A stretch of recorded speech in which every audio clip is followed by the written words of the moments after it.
کبھی یہ خیال آیا ہے کہ ہم سب قوانین کیوں مانتے ہیں؟ مطلب حکومتیں آخر ہوتی ہی کیوں ہیں؟ یہ وہ سوال ہیں جو سیاست کی بالکل بنیاد میں ہیں۔ آج ہم سماجی معاہدے کے نظریے کو سمجھیں گے۔ یہ ایک بہت ہی زبردست آئیڈیا ہے جو ان سارے سوالوں کا جواب دینے کی کوشش کرتا ہے۔ اچھا، ذرا سوچیں، ایک ایسی دنیا کیسی ہوگی جہاں نہ کوئی حکومت ہو، نہ کوئی قانون اور نہ ہی کوئی پولیس؟ کیا یہ ایک دم مکمل آزادی ہوگی یا پھر ہر طرف افراتفری مچی ہوگی؟ یہی وہ سوال ہے، وہ سٹارٹنگ پوائنٹ ہے جہاں سے یہ پورا نظریہ شروع ہوتا ہے۔ فلاسفرز نے اسی صورتحال کو سمجھنے کی کوشش کی تھی۔ تو اس موضوع کو سمجھنے کے لیے ہم اسے ان 5 حصوں میں دیکھیں گے۔ پہلے بات کریں گے ایک ایسی دنیا کی جہاں کوئی اصول نہیں تھے، پھر سماجی معاہدے کے حل پر آئیں گے، اس کے بعد 3 الگ الگ نظریات دیکھیں گے، پھر اس نظریے کی جانچ پڑتال کریں گے اور آخر میں دیکھیں گے کہ ہمارا غیر تحریری معاہدہ کیا کہتا ہے۔ چلیں شروع کرتے ہیں۔ تو سب سے پہلے قوانین کے بغیر ایک دنیا۔ چلیں اس سفر کا آغاز کرتے ہیں اور دیکھتے ہیں کہ حکومت کے بغیر زندگی کیسی ہوتی، کیونکہ بھائی حل سمجھنے سے پہلے یہ جاننا تو ضروری ہے نا کہ آخر مسئلہ تھا کیا۔ اچھا، تو اس خیالی دنیا کو فلاسفرز نے ایک نام دیا ہے، فطری حالت یا اسٹیٹ آف نیچر۔ یہ وہ سٹارٹنگ پوائنٹ ہے جہاں سے سماجی معاہدے کا ہر نظریہ شروع ہوتا ہے۔ یہ وہ حالت ہے جہاں انسان مکمل طور پر آزاد ہے، کوئی روک ٹوک نہیں۔ لیکن اصل سوال یہ ہے کہ کیا یہ بے لگام آزادی اچھی چیز ہے یا پھر ایک بہت بڑا مسئلہ؟ تو پھر اس فطری حالت کی افراتفری کا حل کیا نکلا؟ یہیں پر سماجی معاہدے کا آئیڈیا سامنے آتا ہے، جو اس سارے مسئلے کا ایک جواب تھا۔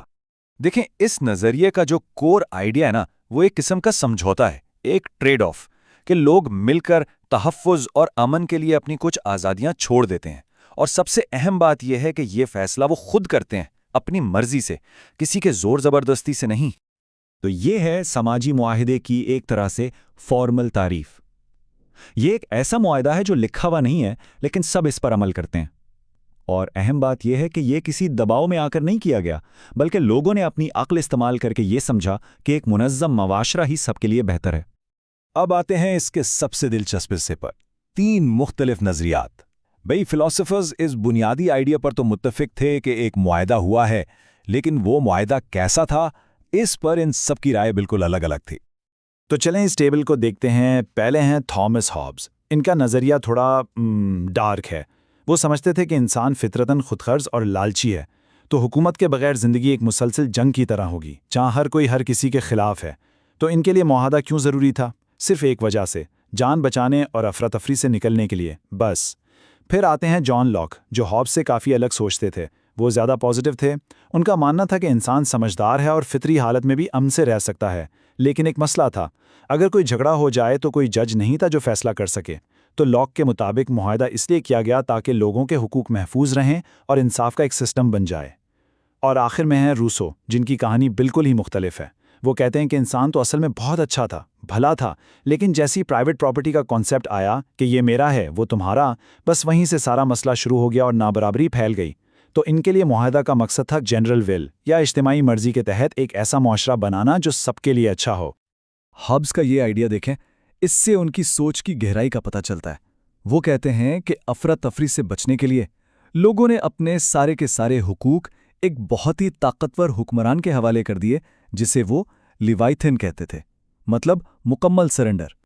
اور یہاں دیکھیں لاک کا نظریہ کتنا مختلف ہے۔ وہ ہابز کی طرح سب کچھ ایک حکمران کو دینے کی بات نہیں کر رہے۔ ان کے لیے معاہدے کا مقصد صرف فطری حالت کی کچھ پریشانیوں کو دور کرنا تھا۔ مطلب کوئی قانون بنانے والا نہیں تھا، کوئی اسے نافذ کرنے والا نہیں تھا، اور جھگڑے نمٹانے کے لیے کوئی عدالت نہیں تھی، بس ان مسائل کو حل کرنا تھا۔ اور یہ ہیں روسو، جن کا آئیڈیا بالکل ہی الگ ہے۔ وہ کہتے ہیں کہ مسئلہ انسان میں نہیں تھا، مسئلہ تو معاشرے میں پیدا ہونے والی نابرابری میں تھا۔ جب سے یہ پرائیویٹ پراپرٹی یعنی نجی جائیداد کا چکر شروع ہوا، جب لوگوں نے کہنا شروع کیا کہ یہ میرا ہے، بس وہیں سے لالچ اور جھگڑے شروع ہو گئے۔ تو معاہدہ دراصل اس بگاڑ کو ٹھیک کرنے کی ایک کوشش تھی۔ اچھا، تو کیا یہ نظریہ پرفیکٹ ہے؟ نہیں، بالکل نہیں۔ ہر بڑے آئیڈیا کی طرح اس میں بھی کچھ بہت اچھی باتیں ہیں اور کچھ ایسی باتیں بھی ہیں جن پر سوال اٹھائے جاتے ہیں۔ تو چلیں اب اس کے پروز اینڈ کونز دونوں دیکھتے ہیں۔ تو اس نظریے کے حق میں سب سے بڑی بات کیا ہے؟ یہ کہ یہ حکومت کو کسی خدائی حکم کے بجائے انسانوں کا اپنا فیصلہ بتاتا ہے۔ یہ ایک لاجیکل ایکسپلینیشن دیتا ہے کہ ریاست آخر بنی کیوں، یہ سمجھاتا ہے کہ اصل طاقت عوام کے پاس ہوتی ہے اور یہ سوچنے پر مجبور کرتا ہے کہ ہم ایک غیر منظم دنیا سے ایک منظم معاشرے تک کیسے پہنچے۔ لیکن دوسری طرف اس پر تنقید بھی بہت ہے۔ کرٹکس کہتے ہیں کہ یہ سب ایک خیالی کہانی لگتی ہے، حقیقت نہیں۔ وہ پوچھتے ہیں کہ بھئی اس فطری حالت کا کوئی ثبوت ہے؟ کیا تاریخ میں ایسا کوئی معاہدہ سائن ہوا تھا؟ ان کے خیال میں ریاست کسی ایک معاہدے سے نہیں بنی، بلکہ یہ آہستہ آہستہ ایک ایولیوشن کے ذریعے وجود میں آئی۔ تو ان ساری بحثوں کے بعد سوال یہ اٹھتا ہے کہ اس پرانی تھیوری کا آج کے دور میں کیا کام؟ چلیں اب اسے آج کی دنیا سے جوڑ کر دیکھتے ہیں۔ دیکھیں، آخر میں بات یہ ہے کہ اس نظریے کی اصل خوبصورتی اس میں نہیں کہ یہ تاریخ میں سچ ثابت ہوا ہے یا نہیں۔ اس کی اصل قدر یہ ہے کہ یہ ایک تھاٹ ایکسپیریمنٹ ہے، سوچنے کا ایک زبردست طریقہ۔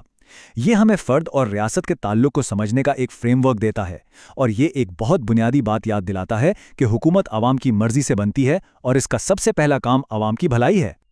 اور یہ ہمیں ایک بہت ہی اہم سوال پر لا کر چھوڑتا ہے جس پر ہم سب کو سوچنا چاہیے۔ آج ہم اپنے سماجی معاہدے کی کن شرائط پر بات کر رہے ہیں؟ جب ہم آزادی اور سیکیورٹی یا انفرادی حقوق اور اجتماعی ذمہ داریوں پر بحث کرتے ہیں تو دراصل ہم اسی پرانے سماجی معاہدے کو آج کے دور میں نیگوشیٹ کر رہے ہوتے ہیں، اور اس پر سوچنا ہی اس نظریے کی اصل طاقت ہے۔